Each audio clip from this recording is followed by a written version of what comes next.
What's going on, guys? So today we're going to be talking about are smartphones gonna kill photography? Are they? Please let me know down in the comments below of this topic. So this is a massive topic. I actually recently just researched it all. In terms of that, it's not gonna kill it.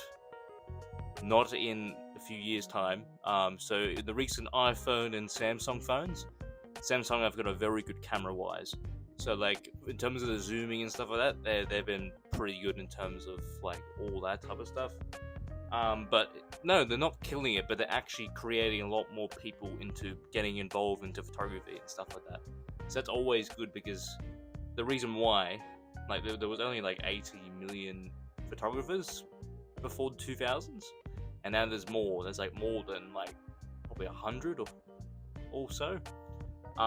So it's created a lot more of like professionals and stuff like that. So the likes of like Lucas Peterson, Ken McKinnon, probably like most of those people. Like it's created most people. So it was like me, for example. I was literally using this smartphone here to create photos and stuff like that when I was beginning wise, and then when I touched the Canon camera in terms of like I don't remember the Canon like camera model or whatever, but I know it's Canon and stuff, and I had no idea how to use one. But I just started doing photos on my phone, and then started expanding into going into the professional cameras wise, because there's only so much you could really do in terms of actually using a phone, because these days now there's heaps more equipment. You can actually buy a phone, and surprisingly it's like about as small as the actual camera here, and or the actual camera of this phone that I'm using currently. And so like the argument between phones and cameras, they can only replace so much cameras and stuff. They can only replace probably the beginner cameras, so like most likely like the really old cameras, but iPhones are never going to replace photography in general. It's a very small general. It's pretty big genre these days in terms of iPhone photography and stuff like that. So yeah, no, it's not going to kill it. It's not going to kill the whole entire genre. It's actually creating a lot more, and the number of photos being taken before smartphones was just so small, and now it's up to a 1.7 trillion photos have been taken each year.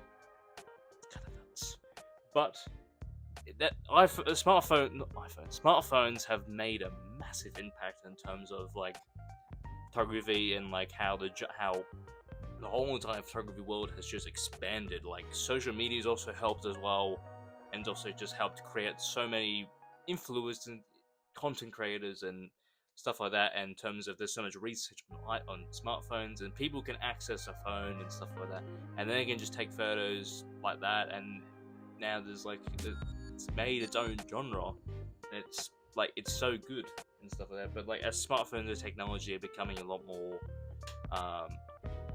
better these days, I think smartphones and the technology of cameras and stuff, they're gonna keep on getting better and better as always. I don't think they're never gonna downgrade towards a bloody, I don't know, one of those weird ass cameras that you see from the 1950s or 60s. And so like it's quite a good topic to talk about, and like it's like they're only gonna overtake beginner cameras and stuff like that. In terms of actual cameras professionally, no, they're not gonna replace it.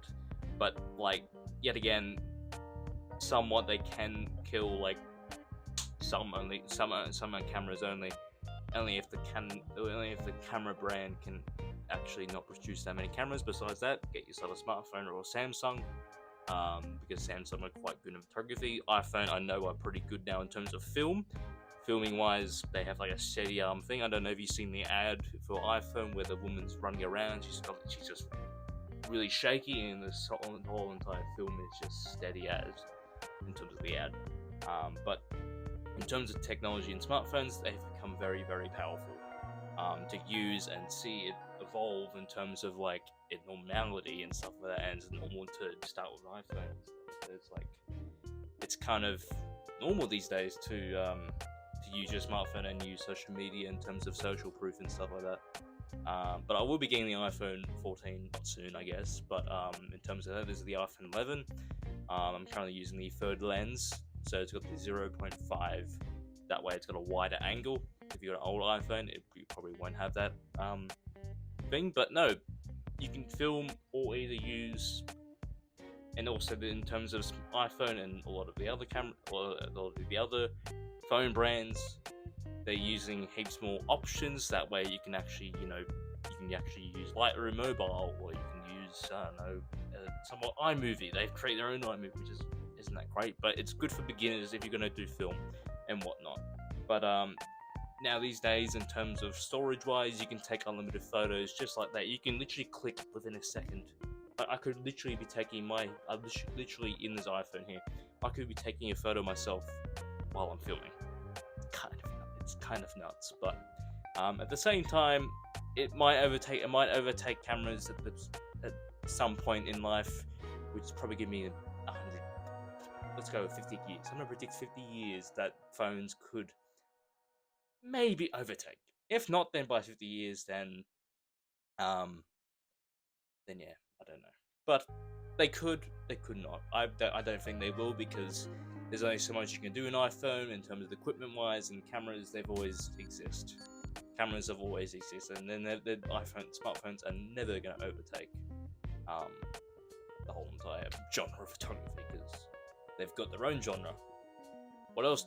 What more do you need?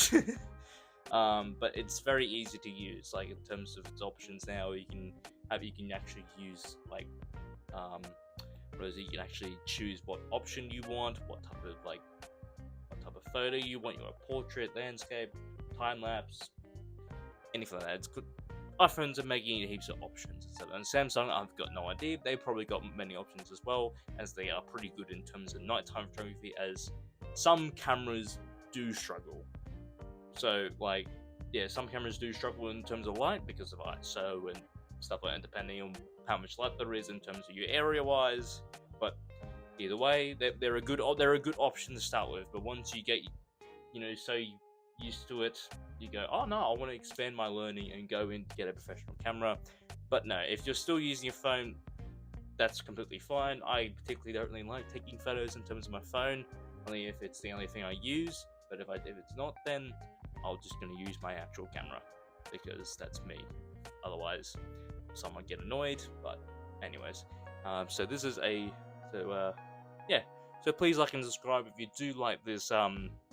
If you do like this type of topic, please let me know of what you think, and I'll see you in the next one.